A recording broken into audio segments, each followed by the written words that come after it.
Hello and welcome to Still Uncaptured. My name is Kgomotso Matsunyane. And I am Ndumiso Ngcobo. Welcome to the show, man. And thank you very much for following us on the socials. If you want to continue doing that on TikTok, Instagram, and Twitter, I'm at Motomatsu. And I am at Ndumiso Ngcobo on Twitter and TikTok. And on Facebook, I am Ndumiso Ngcobo. Yes, and this is the show where we talk about everything a little bit left of center. The uncaptured way. And the uncaptured way. And the uncaptured way, if you haven't figured out, if you're watching for the first time, is really very irreverent. We look at things, some extremely, serious things, and we might be howling with laughter in the middle of these things because of sometimes where our not so well functioning brains will take us from time to time. Whatever it is, we feel like it. Yeah. What are you grateful for today? I realized yesterday, me and gadgets and the fact that, if I really, I just couldn't be bothered with gadgets. I have this old phone, what in KZN people call Skedlemba. I'm just a very old phone. I actually inherited it from one of my kids. I can't remember whether it was CI or Samafuze, because that's what I do. I really don't care much about phones. So you really don't? I really don't. For as long as I've known you, you've never cared for an iPhone. I've just never, I don't. But my phone just went on the blink, the screen cracked and whatever, and it just didn't work.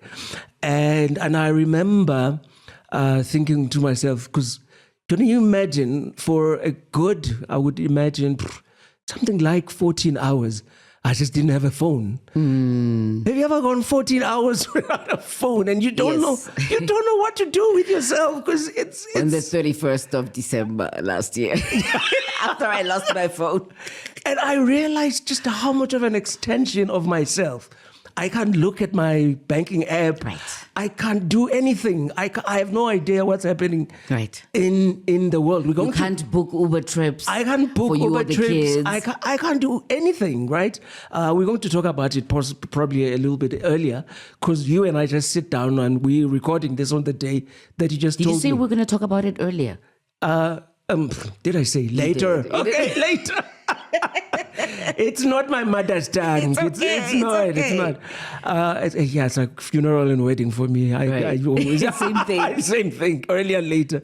But in any case, we were talking about. Earlier though, you were saying to me, that we're recording this on a day that D'Angelo has passed away. Right? I did not know that. Why? Because there was 14 hours where I was in the dark. I didn't know. You would have, because the news started last night. Yeah. To say R.I.P. And I'm like, what are you talking about? Yeah. That's my future husband. What are you talking about? He can't die. We haven't met. And I suppose that's because of the impact of one's work. If you really think about it, he doesn't have that many albums that are released. But the quality of the music was incredible. And I used to go through a time when I thought, like, I'm going to find him wherever he performs. When I was still the head of BET Africa, he was supposed to perform at the BET Awards that year. Yeah. But we've known that he's had some problems. Of course. Life problems, mental problems, whatever. So he ended up not performing, which was my biggest disappointment because I even had my first line ready. Is that the BT experience we think? I think in America, in LA. Oh, yeah, in LA. No, the one in LA. It's the BT LA, experience in LA. Oh my goodness, So what I'm grateful for is that after that 14 hours, I am so lucky to be one of those people who I could sort it out. Right. I could go and get a new screen. I could go and get a new screen protector and a cover and everything. Right. Do you know how many people this would have meant they do not have a phone? Yes. For 6 weeks, if at all. Or for however long. If my helper's using my secondary phone right now. Exactly, yeah. Because at some family wedding of hers, it was stolen. And she just simply didn't have the means to replace it. So I gave her, lent her my backup phone. So I'm basically my point there is, like some things you take for granted. You're always going, want to me, God, I'm not doing as well as I should be, and all of these things. Meanwhile, you're also very lucky that things that may be huge problems for for the overwhelming majority of people in this country, this would be a huge problem. For me, at 14 hours later, and only because, part of that 14 hours was 8 hours where I was sleeping, I woke up in the morning and I just sorted it out. I was so grateful. And as freelancers, that's our lifeline. That's our lifeline. If people cannot hold of you. If people cannot get a hold of you, and sometimes it's time sensitive. Yeah. You'd be like, you need it in a couple of hours. It's like, listen, can you make it to this? And you can't, nobody can reach you. And you can lose that income. And you can lose the income. Just because you don't have a phone. Yeah. So I'm very grateful, eh? Yeah, without a doubt. But and what are you grateful for? So besides D'Angelo's music, I went to my 6-monthly visit with my psychiatrist. Yeah, to get new scripts for her to check out whether I'm still in the same place and all that kind of stuff. And I had a very beautiful shock because I've been making a lot of effort. When you and I started this podcast, yes, we endeavored to go on a health journey. Yes, we did. And we've been very good about it. We just don't talk about it very much. Yes. We've been very good about it. So I've been walking in the morning. I cut down on sugar, cut down on alcohol. Do you know, like the things you need to do in order to lose weight? So she weighs me, and I haven't been weighing myself at all because I thought I'll find out when I get to her office. And she says, you have lost 10 kilograms. You've lost 10. I have lost 10 kilograms. I went into her office. I was 73. Yes. And now it was like 63. Wow. Yes. I mean, I still have 10 to go. But listen, losing 10 kilograms. 10 kilograms is I'm at huge. 2.584. I was picking up the sugar the other day at 2.5. I'm like, I've lost 4 of these. Wow. So much for me when we started this journey, saying, in my just very nonchalant way, and said, I lose weight very easily, I suppose because generally speaking, males tend to have a metabolism that responds to exercise and that sort of thing. I haven't lost 10 kg, but for the first time, I think in about 3 years, I'm under 80. I'm now 78. I mean, considering that I started at about 86. Right. I'm close to also losing 10 kilograms. Right. But you've lost more than I have. Right. And it's also a higher percentage of your total mass in any case. So it's amazing. Clothes are fitting better. Yes. Like, I'm feeling lighter. Yeah. That's the big thing. Literally. Eh? I am literally feeling lighter. I'm just like go on my walk and like come back. And it's not necessarily consistent where you'd be like, it's 5 days a week. No, it's like when I feel like it. And I try to at least 3 times a week. Do you understand? Yes. But it's mostly what you ingest because I reduced my caloric intake quite significantly. Yeah. Where for a lot of times I'll eat once a day. Yes. And mostly because that's what I feel like. Not because I'm trying to starve myself. Eating only when you're hungry. When hungry, eat. A revolutionary book that's really changed the way that I see weight loss many, many years ago. So I'm feeling amazing. That's the good news.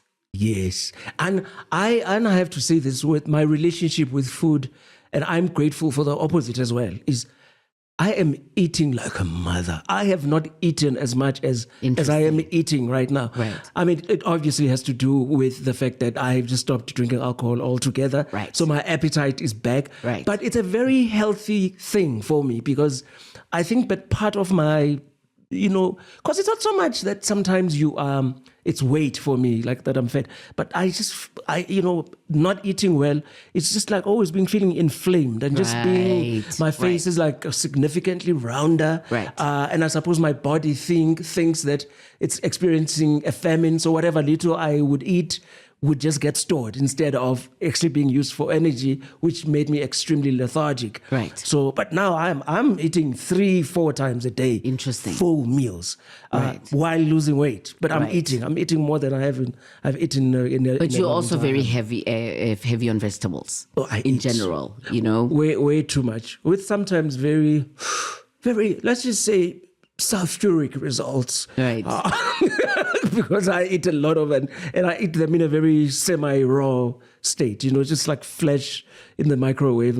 If I'm eating vegetables, I've got to feel the crunch. Like I do not like to eat soft vegetables. Yeah. Okay. And so I suppose this segues nicely into our first topic. Yeah. Because we want to talk about the medical field in South Africa right now. As much as I had these fantastic results, my psychiatrist also says, "Oh, I think I misdiagnosed you." I think I misdiagnosed you. She said, "I may have been quick in diagnosing you."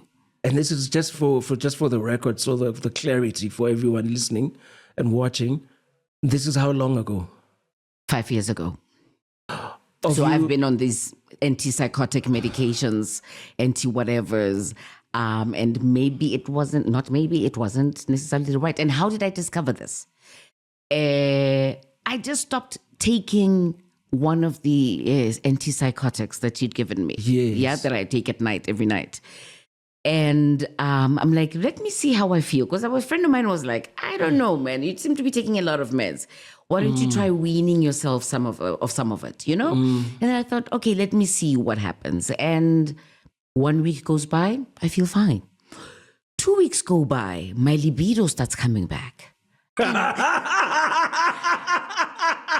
Hello, my friend. Where have you been, my friend? I missed you, my friend. I didn't realize how much I missed it. Oh, my goodness, just masturbating and coming quickly. And beautiful. All right. This is the part of the show where I have to say this. Rahat is on the prowl. I know some of you have been, she's on the prowl. She's ready. Not necessarily. Because I still don't necessarily feel like...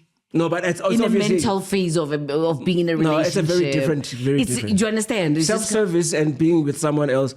They actually, most of the time they exist, side by side. It doesn't mean that just because you're getting it physically. Exactly. They are separate things, yeah. Because the admin of a sexual relationship is not something that I'm looking for right now. So it got me thinking, like, hey, banna. So for 5 years, I've been taking these pills, and it's numbed me, right? I told you about not being able to cry. Robbing you of laughter and crying and... Of extreme emotion, which is obviously something that is a part of the human condition. Yeah. We experience extreme emotions sometimes, And I just thought wow. So my meds have completely changed now. We're going to try something different for the sleeping tablets. I'm completely off the antipsychotics. I'm feeling fine. Because she's like, well, how you feel? I'm like, I feel fine. I don't feel extremeness of anything. And now here's the thing, which also is taking us to where we want to go. It's actually quite a serious thing that happened to you, if you actually think about it, because I know this for a fact. If you take a packet of whatever meds you were on, those antipsychotics, they have an insert, a leaflet in there so with long. Contraindications. Contraindication. Yep. For 5 years. Yep.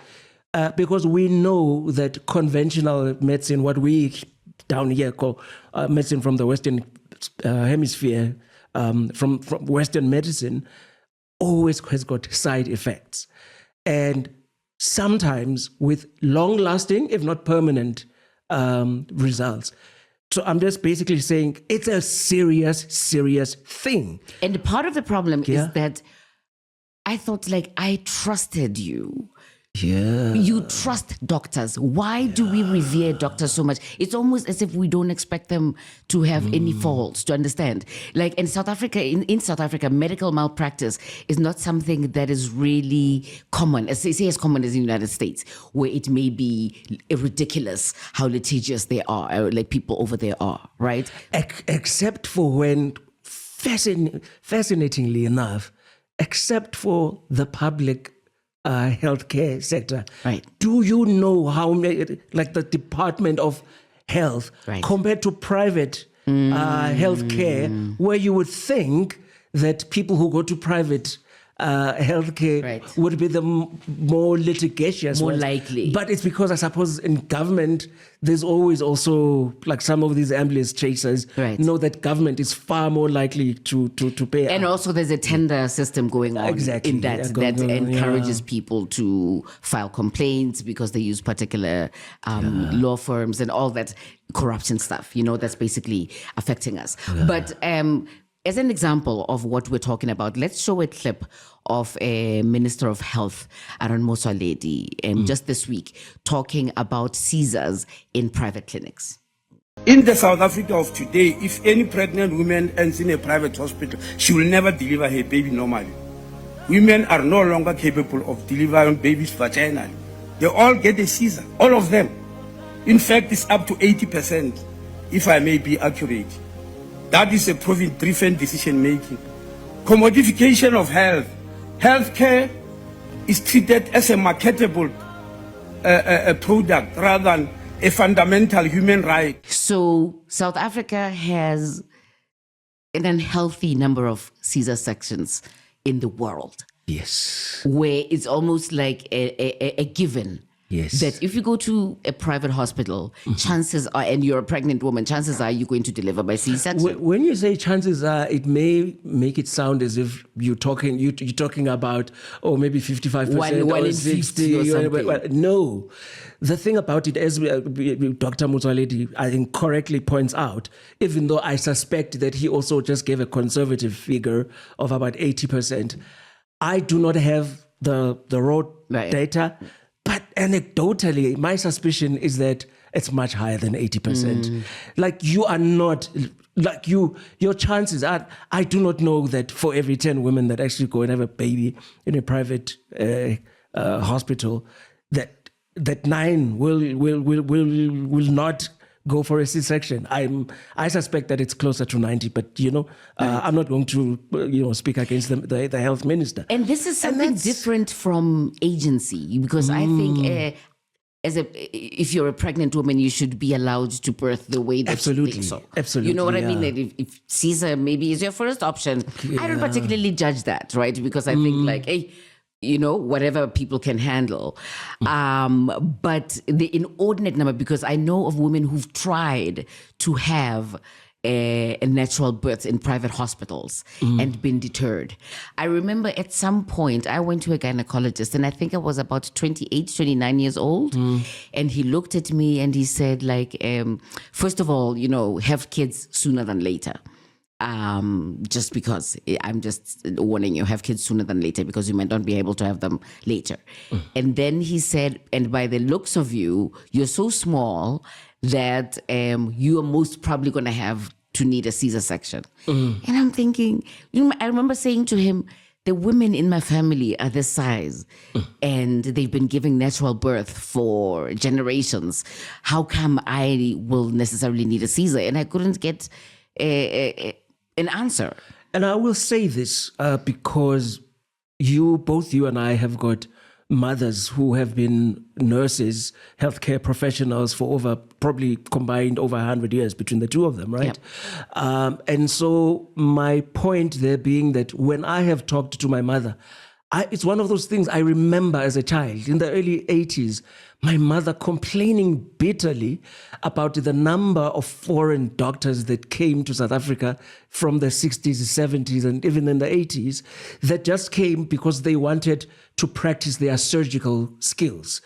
Because South African surgeons, as you well know, world-renowned surgeons. For trauma cases. As you would expect with a country as violent as ours. Right. So if you are in South Africa, your likelihood of performing a surgery is much higher because that's literally all doctors do overnight. If you go the casualty and so on. And so my mother used to complain like labo doctor, they just butchering women.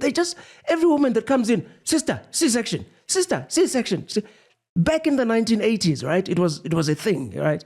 And I'm now seeing it now in private healthcare because, again, if you speak to doctors from the public health sector, it is so interesting because I've got an extraordinarily extraordinarily high number of doctor friends. Like I was counting in my head. I probably have like friends, over 30 of them.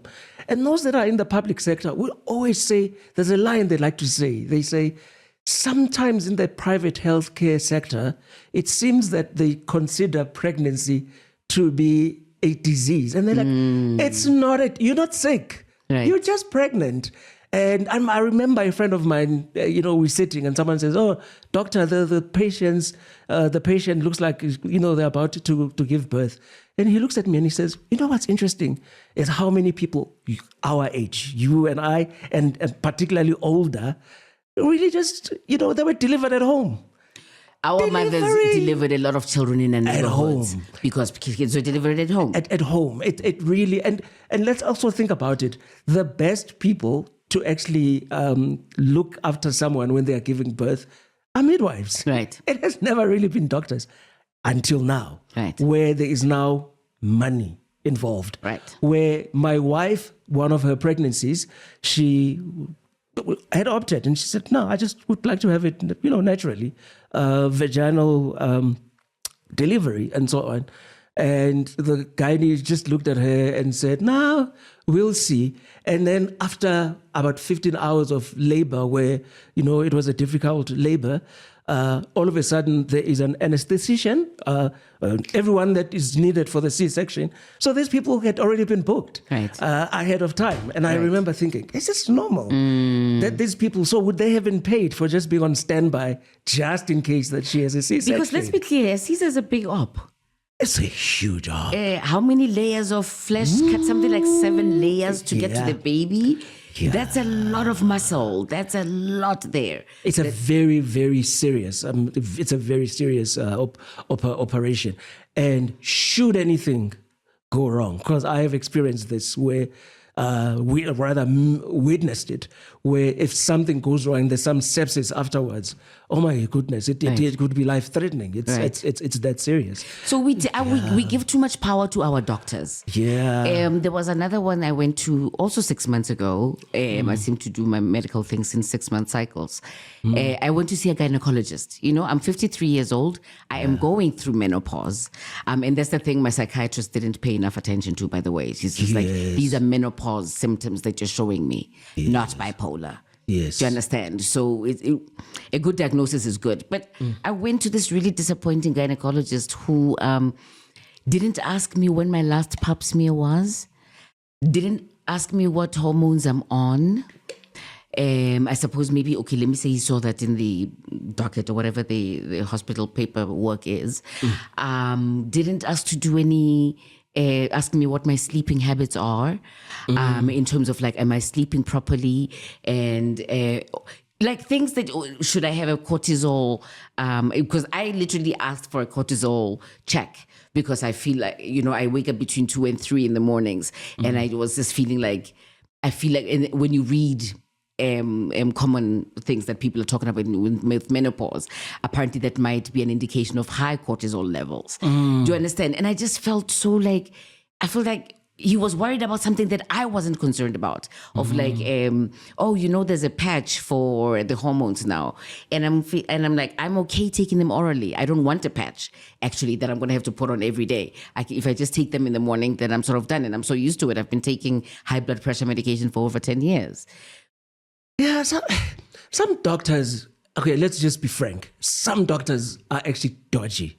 It's dodgy as hell. Right. I remember, I'm not going to... And what's interesting about medical schools is that the academic standards are so ridiculously high. I mean, there's a lot of subjects that in medical school you cannot pass unless you get like an 80 or a 90. So do you know what I mean? And you wonder, like, how did this person get a 90, for these things? I mean, there was not even one doctor, a particular one of the chain ones, I'm not going to mention their name, but the very popular one, where I went and I was just being given these water tablets. No one was examining me. And I could tell something was wrong with me. My feet were swelling up. My face was swollen. I could tell something was very wrong with me. And then I decided, one of my many doctor friends who at the time was a chief medical officer, which is the equivalent of a CEO for the bigger hospitals. But, the smaller hospitals, then it's the CEO is a CMO, right? Right. So he was a CMO at the time. So I went to him. I walk through the door. He looks at me and he says, "Are you aware that you've got jaundice?" And I'd been to the doctor the same day. I'm like, "What do you mean?" He's like, "No, you've got jaundice." And I got, what? And he's like, and I can tell you it's one of two things.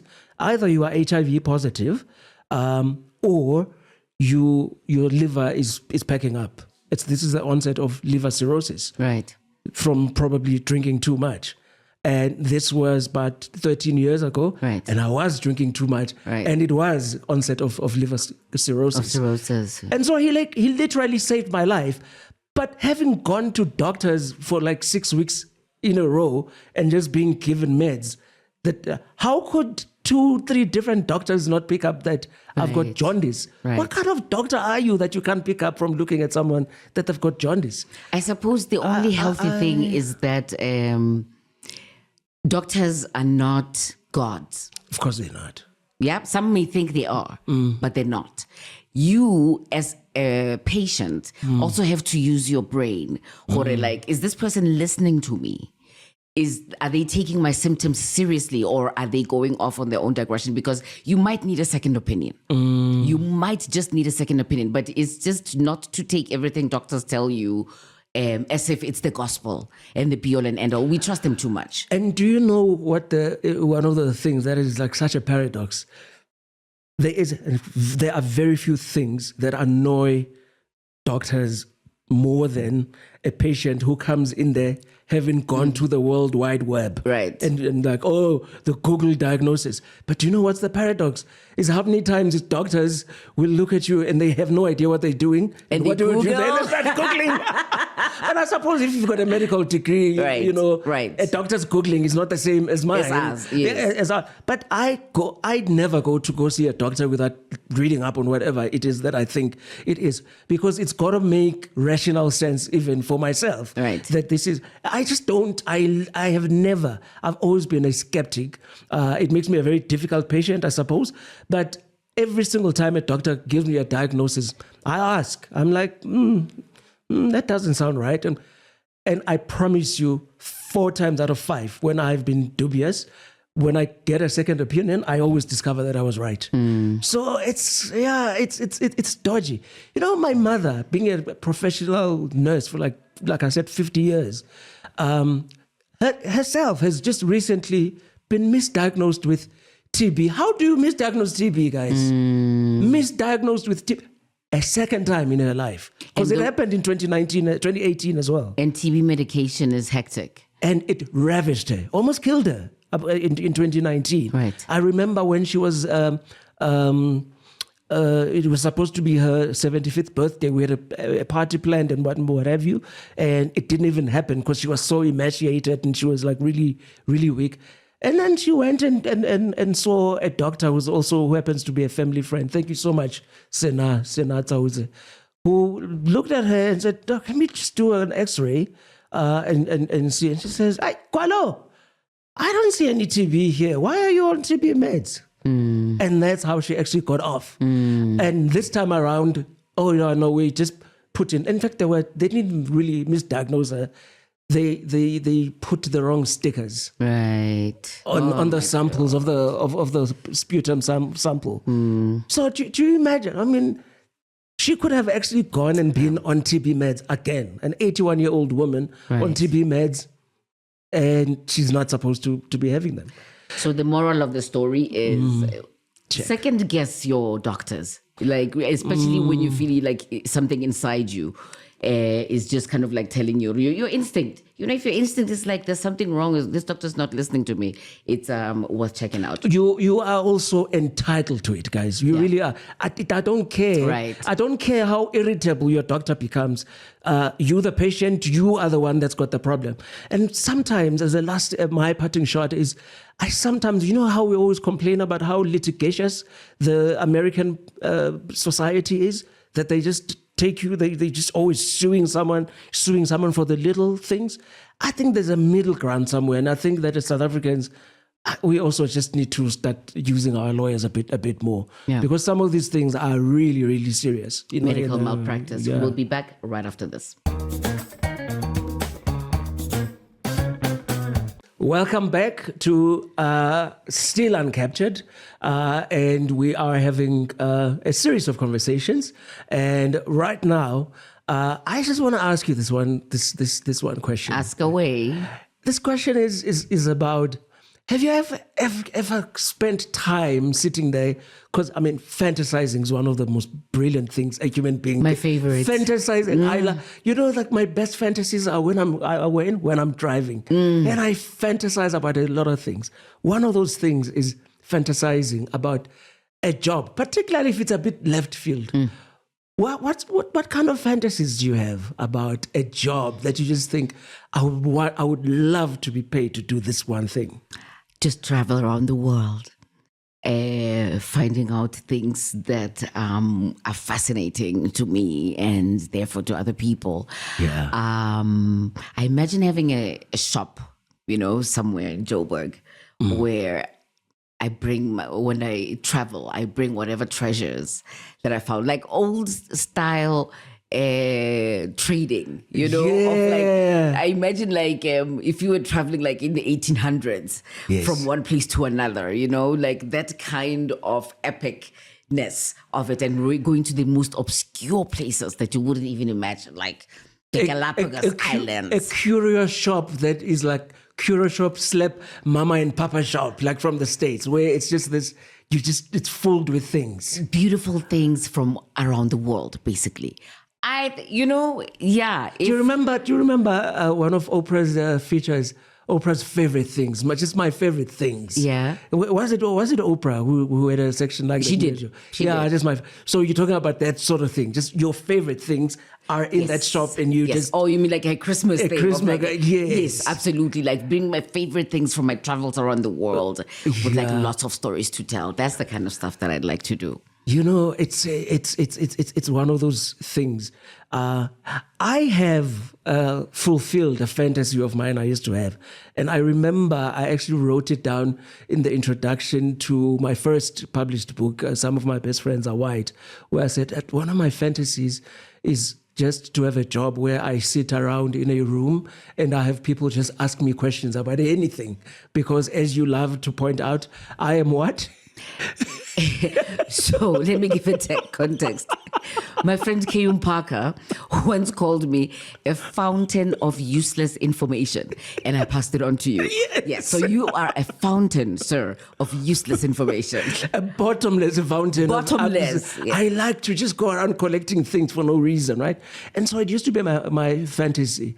And it took me a while to actually realize, flip, that particular fantasy has been fulfilled, because I am now in my 7th or 16th year of writing a column about just anything that comes to my mind in the Sunday Times every Sunday, right?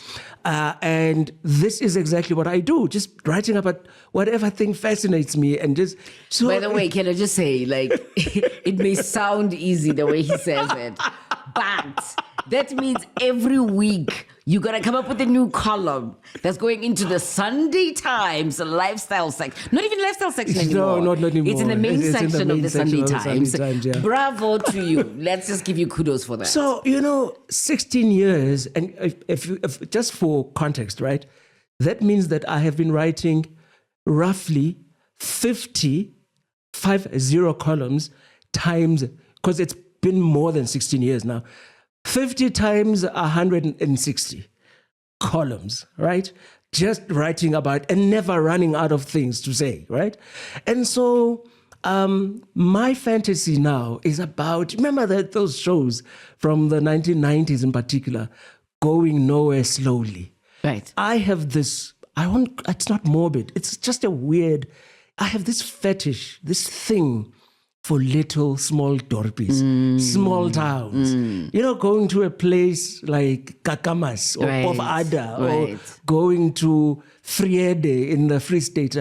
I just have this fetish. I fantasize about a job where, for whatever reason, someone will pay me money for me just to get into my skedonki. Right. Just drive around, even if it's just delivering parcels.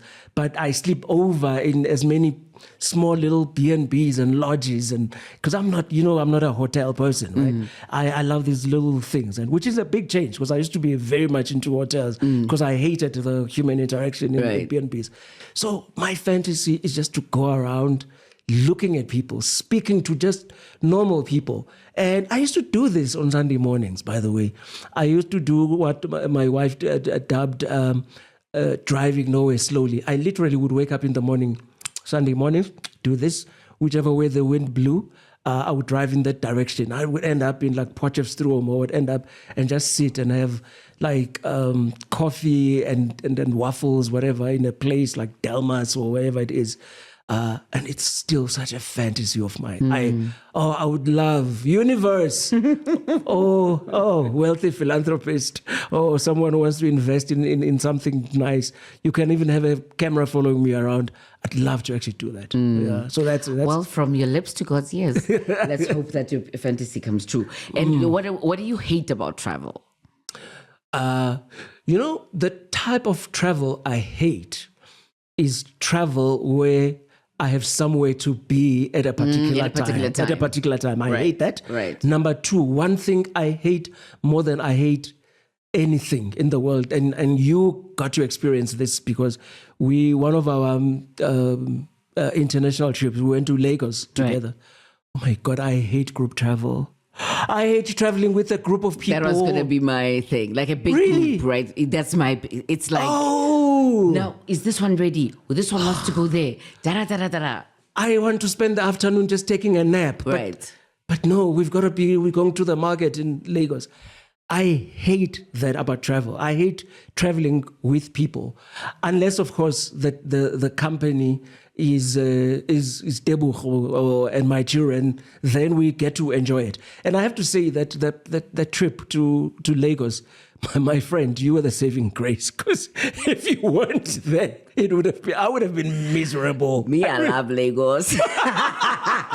I love Lagos. It is crazy. No, it's a different kind of crazy. It is. Not for the faint-hearted. If you think that the busy on a month-end Friday afternoon at the corner of Brie and whatever it is, those streets. Right. What is Sawa now, right? But you know where that is, and just like how crazy it is. If you think that's crazy, go to Lagos. No, go to the market in particular, and that's my favorite. See, for me, that I'm like, leave me in the market for the whole day. The ocean, like. I can negotiate. Like I sit down. Like if I like a stall, I sit down. How are you? I sit down. I'll pick. I'll haggle. It is like, please give me more. It's so weird. I love that shit. Yeah, no, man. Lagos as well for me was like, I always say, people who know me well will tell you how crowd averse I am. Right. But it's usually when it's crowds that I have to engage with, that I have a problem. But if I'm just a random in a sea of humanity, such as Lagos, I love the anonymity. Right. I'm just walking, which is why to this day I'll go and park my car, park station, where there by the buses on top, and I will just walk and go and walk through, and now and then I'll see something like a t-shirt at all the Dunusas there. I'll just be like, let me buy that. Like, I love it. Dunusa no more. Dada Morero has removed Dunusa. No Dunusa. Our mayor. I don't know where they've moved them to, because that's also a way for people to earn a living. Do you understand? It's like a huge market.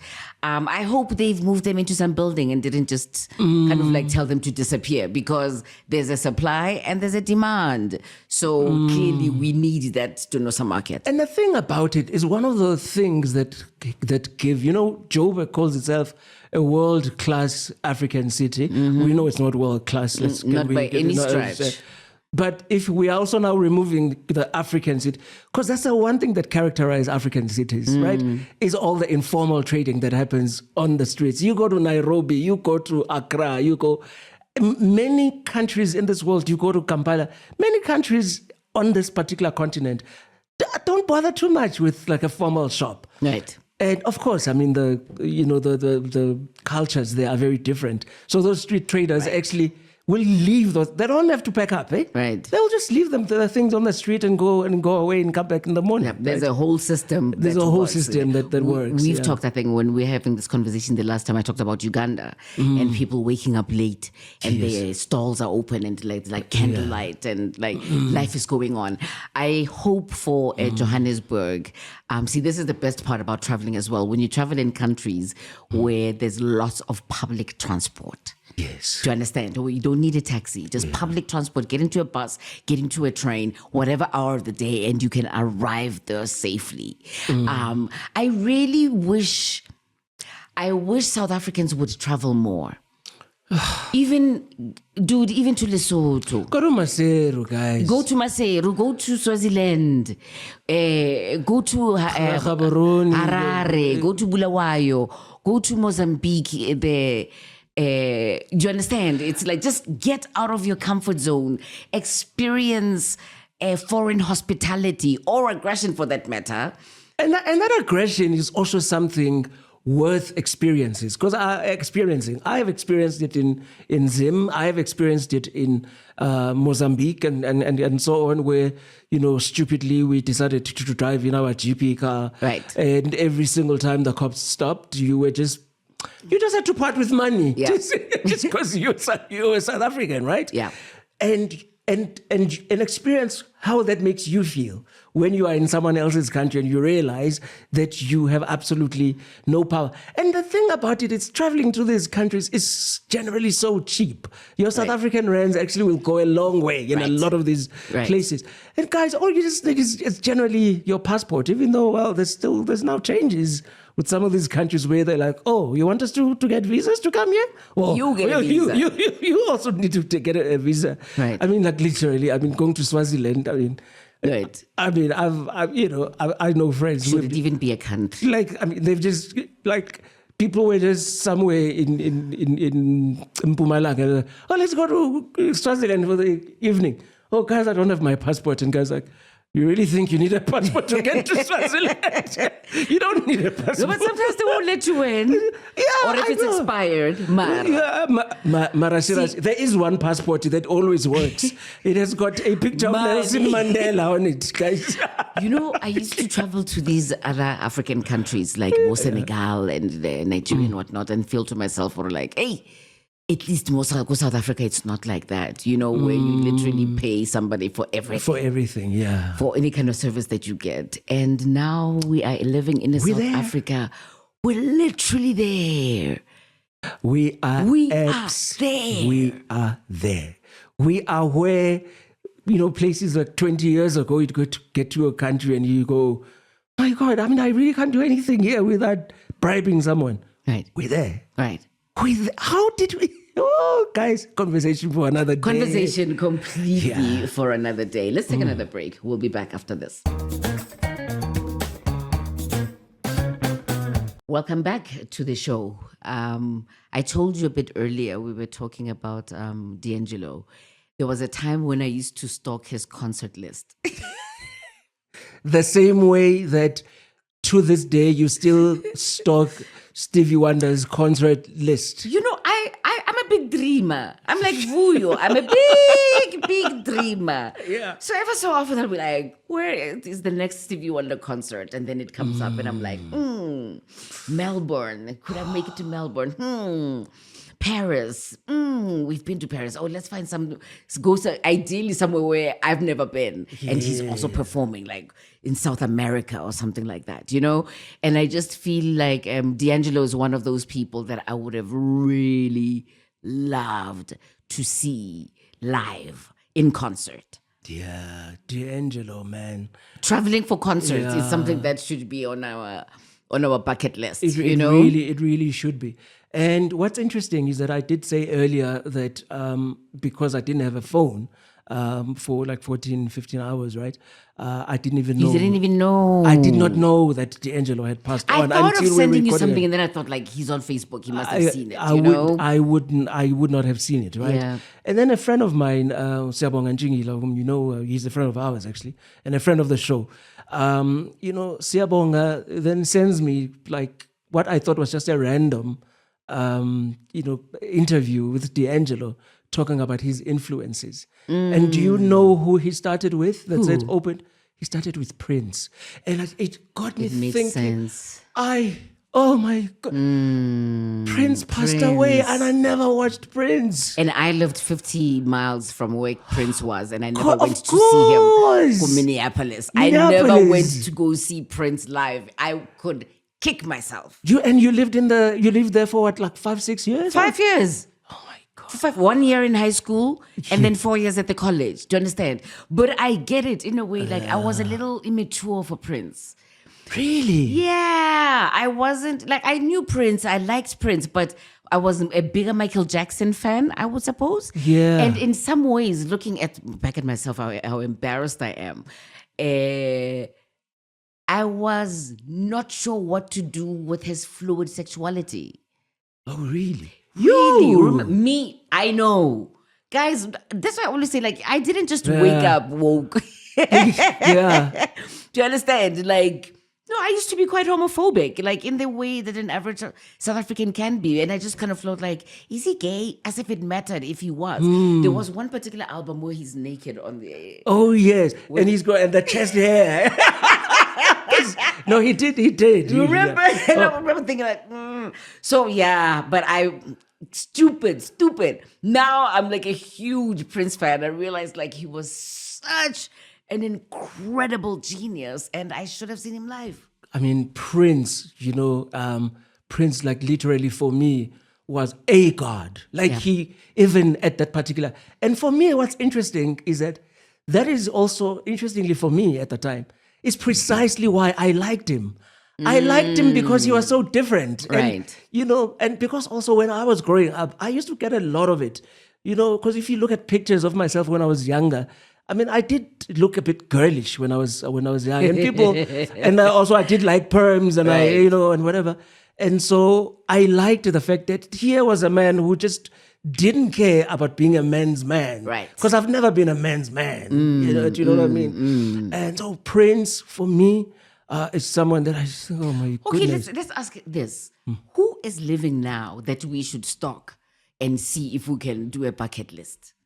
Fola Sade, I do. Sade for sure. Oh, I got so excited. Remember when there was that fake news that she was coming? I was like, you see, I am broke as a mother. but if the ticket is 3,000 rand, we will find 3,000 rand to go and watch the band Sade. If I have to go to Parapara and open a sofa and take out money to go, I would go. You know who I would go? I don't know if he's still touring there anymore. Elton John. Elton John would be amazing. I would definitely go to an Elton John concert. Elton John. Because I'm thinking of people who are still living. Yes. Our idols are dying. Do you understand? Our idols are dying.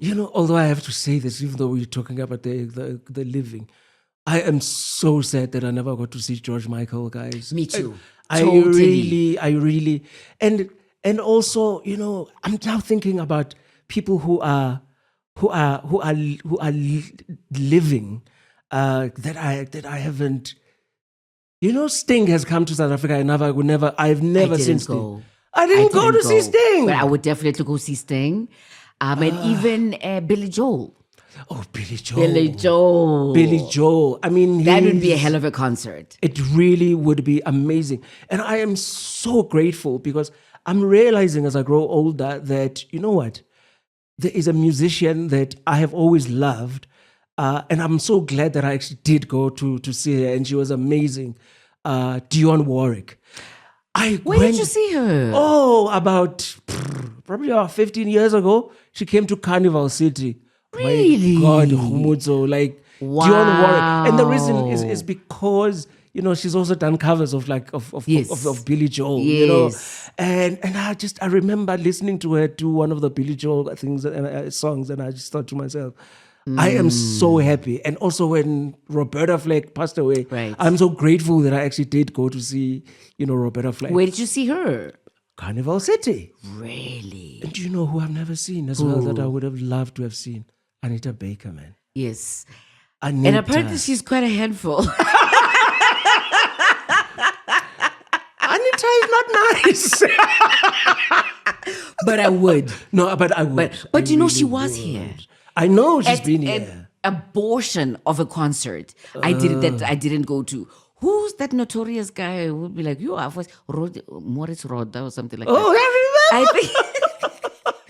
And apparently the sound was better, which I'm thinking, like, how do you mess up an Anita Baker concert? And apparently because of her strong will that she would have tolerated that. I'm surprised she didn't even just walk off. She did him a favor. And this might surprise a lot of people who are Times Live, who follow Times Live, because I've got obviously my column sometimes gets put up there.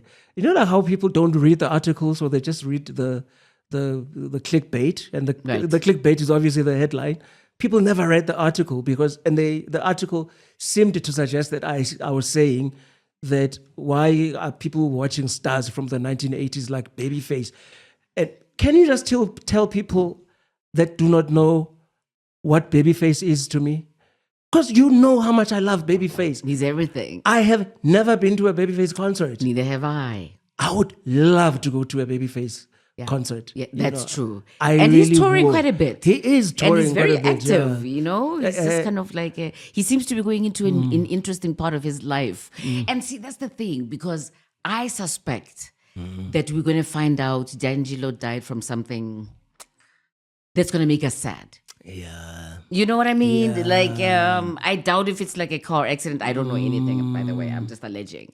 But because of what we've read about his mental health challenges, chances are it was probably that. It could have been something else. But I'm always at a wonder also for musicians who were able to go through those hurdles. So even Lionel Richie, I would go see Lionel Richie. Do you know what I'm saying? Lionel has sort of gone through it. Whatever his transgressions may have been, it was not, and if whatever the alcohol and drugs it wasn't like something that was going to take him away from us early.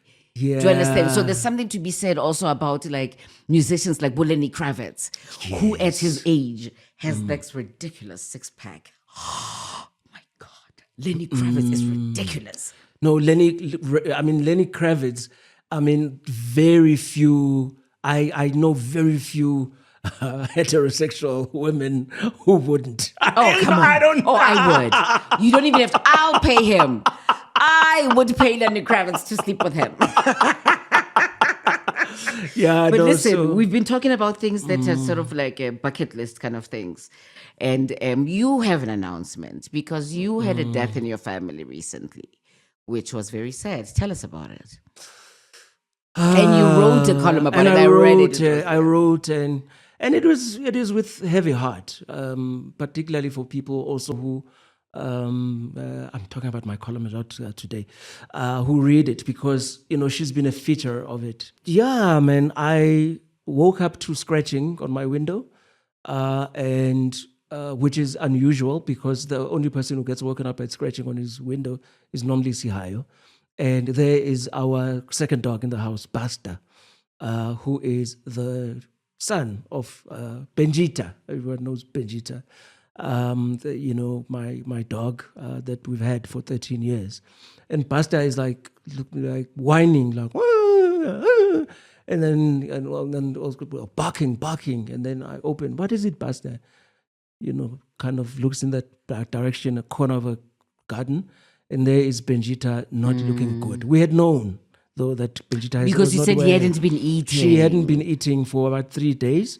And she'd also been just digging a whole lot of holes in the yard, on the lawn, and then putting her head almost like she's trying to bury herself. But I had already planned. There was already a plan and an appointment to take her to to the vet. We get to the vet. Vet looks at me, looks at Sihayo, because Sihayo and I, my last born, are the ones who took her there, and said, how old is this dog? And said, she's turning 13 in November. And you know that look, that vets, when they've got bad news. And he's like, no, look, what's wrong with her? The official diagnosis is that she's dying of old age. Organs are failing.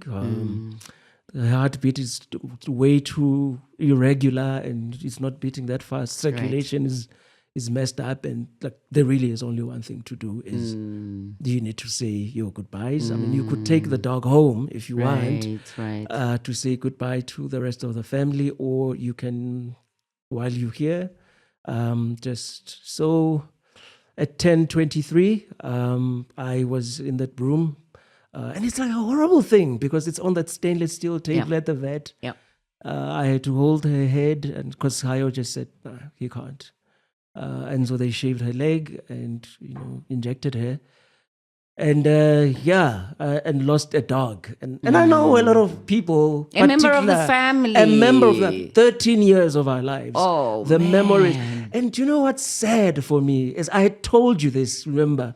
Said Bengeta doesn't have long to live. You did. And she's never seen the ocean. You did. I wanted to take her on a trip to the ocean this coming December. Right. And so 2 months before. Bengeta. Bengeta. R.I.P. Yeah. My Labrador Retriever mixed breed. I'm so proud of you that you were with her when she was put down. Apparently, that's very important. Yeah. I read somewhere that don't just leave the dog there because the dog is also scared. Yeah. The dog is also nervous. You are a comfort.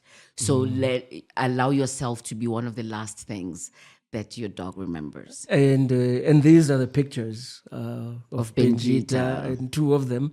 One is a picture of her and the son, Buster, and two of them are actually on the last day. Because she was still looking healthy enough, but she was just. It was time. It was time to go. And I know that there are so many people, and I call them pseudo-Africanists, be like, mourning a dog. Who mourns a dog? And I'm like, you clearly have never read your history properly. You don't understand the relationship between dog and human that goes particularly on this country. You don't understand. The best thing about your column was the title. Tell people what it was. Well, I do not. What was the title Something that they went like to? Dogs don't deserve to be called.